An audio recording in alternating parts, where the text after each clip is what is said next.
러시아 우크라이나 전쟁 좀 더 들여다보겠습니다. 전쟁 발발 300일, 군인뿐 아니라 민간인 희생자 규모도 커지고 있고 특히 세계 경제가 타격을 받을 정도죠. 조현진 KBS 해설위원 나와 있습니다. 자, 조 의원, 지난 2월이었죠. 그 러시아의 우크라이나 침공, 이제 해를 넘길 상황이 됐어요. 네. 지금 전황이 어떻게 되고 있는지부터 볼까요? 지난달에 우크라이나가 그 남부 요충지인 헤르손을 탈환했을 때만 해도 우크라이나가 빼앗긴 지역들을 곧 수복하고 크림반도까지 진격할 것이다라는 기대가 있었는데요. 그렇죠. 하지만 러시아가 헤르손에서 드니프로강 동쪽으로 후퇴한 이후에 참호와 진지를 구축하고 헤르손에 대규모 포격을 퍼부으면서 강력히 버티고 있는 상황이 이어지고 있습니다. 네, 저 드니프로강 사이에 두고 지금 접전이 벌어지고 있는 거라고 보면 맞습니다. 되네요. 그리고 지금 동부전선에서는 도네츠크주의 작은 도시인 바흐무트를 두고 치열한 공방전이 펼쳐지고 있는데요.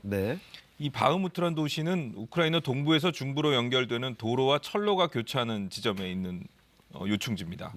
러시아와 우크라이나군이 대규모 포병전과 참호전, 시가전으로 격렬한 전투를 석 달째 이어가면서 많은 희생자가 발생하고 있는데요.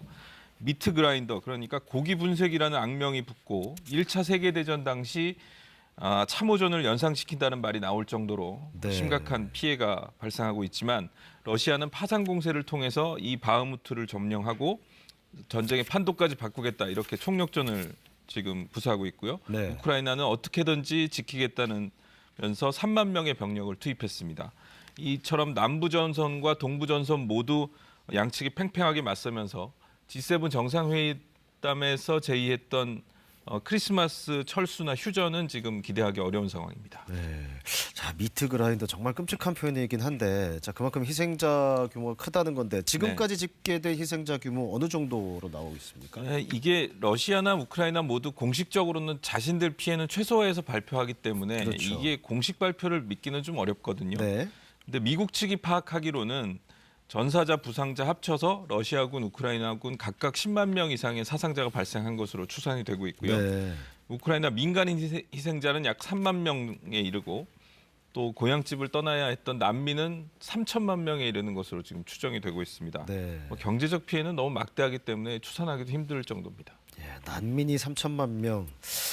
자, 그 지금 시점을 좀 보면 젤렌스키 대통령이 미국에서 바이든 대통령을 만났죠. 이번 전쟁의 뭐 분기점이다, 뭐 이런 분석도 있었는데 실제 분위기는 어떻게 봐야 될까요? 이게 왜 그러냐면 이제 중간 선거에서 하원을 미국 공화당이 다수당이 됐잖아요. 그러니까 우크라이나에 대한 지원이 약화될 거다, 이런 전망이 있었는데 그런 움직임도 있었고요. 근데 이제 젤렌스키 대통령이 미국 의회에 가서 연설을 했는데 반응이 상당히 좋았기 때문에 당분간은 미국의 지속적 지원을 약속을 받은 것 같다, 이렇게 분석이 나오고 있고요.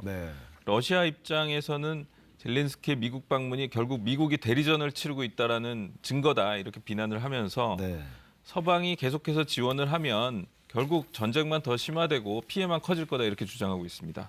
또 핵무기를 장착할 수 있는 ICBM이라든지 극초음속 미사일을 실전에 배치해서 군사력을 더 강화하겠다, 병력도 35만 명 더 증원하겠다, 이런 군사력 강화 계획으로 맞대응하고 나섰습니다. 그런데 이제 앞서 보도로도 전해드렸는데 이제 푸틴 대통령이 외교 협상을 언급했어요. 그러니까 속내를 뭐 쉽게 좀 받아들이거나 의심스럽기는 좀 하긴 한데 뭔가 이런 상황, 좀 낙관적인 전망이 가능할 지점이라고 볼 수 있을까요? 이게 푸틴 대통령도 그렇고 젤렌스키 대통령도 그렇고 전쟁을 빨리 끝내야 한다, 이렇게 말은 하거든요. 그런데 이게 협상하겠다는 게 아니고 자신들의 목표를 달성하겠다, 이런 뜻으로 읽힙니다.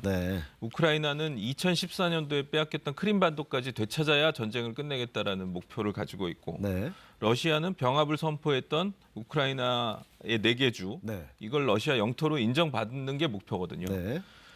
아마 우크라이나는 서방이 계속 지원하는 한 이 목표를 바꾸진 않을 것 같고 러시아도 푸틴이 물러나지 않는 한 아마 물러설 수가 없을 겁니다. 왜냐하면은 러시아가 만약에 패전한다면은 우크라이나뿐만 아니라 서방에까지 전쟁 지원금을 배상해야 될 수도 있거든요. 이 때문에 이 양측의 교착 국면이 상당 기간 지속될 것이라는 전문가들 의견이 우세합니다.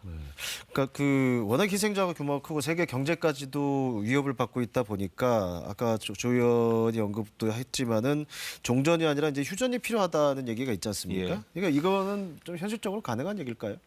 이게 우크라이나 입장에서는 휴전을 하게 되면 러시아 점령 지역을 그 휴전 이후에 다시 찾을 수 있겠느냐 여기에 대해서 회의적이고요. 그렇겠죠. 러시아 입장에서는 우크라이나가 휴전하게 되면 군사력이 더 강화될 거다. 시간을 벌어주는 거다. 네. 이렇게 양쪽이 다 휴전에는 소극적입니다. 게다가 양측 모두 서로를 믿지 못할 역사적 맥락이 있는데 네. 러시아 입장에서는 2014년도에 당시 돈바스 전쟁을 끝내기 위해서 민스크 협정을 우크라이나랑 맺었는데 그렇죠. 그게 이제 우크라이나군 재건에 이용됐다, 우리 이용당했다 이렇게 네. 생각하고 있고요. 우크라이나 입장에서는 1994년도에 핵무기를 포기하는 대신에 러시아와 미국, 영국의 안전을 보장하는 부다페스트 양해각서를 체결했는데 이게 제대로 이행이 되느냐, 이행됐으면 전쟁이 왜 일어났냐 이렇게 생각하고 있거든요. 네. 이러니까 휴전 협정도 사실 이루어지기 어려운 상황입니다. 네, 알겠습니다. 러시아 우크라이나 전쟁 300일 여기까지 정리를 하겠습니다. 조현진 해설위원이었습니다.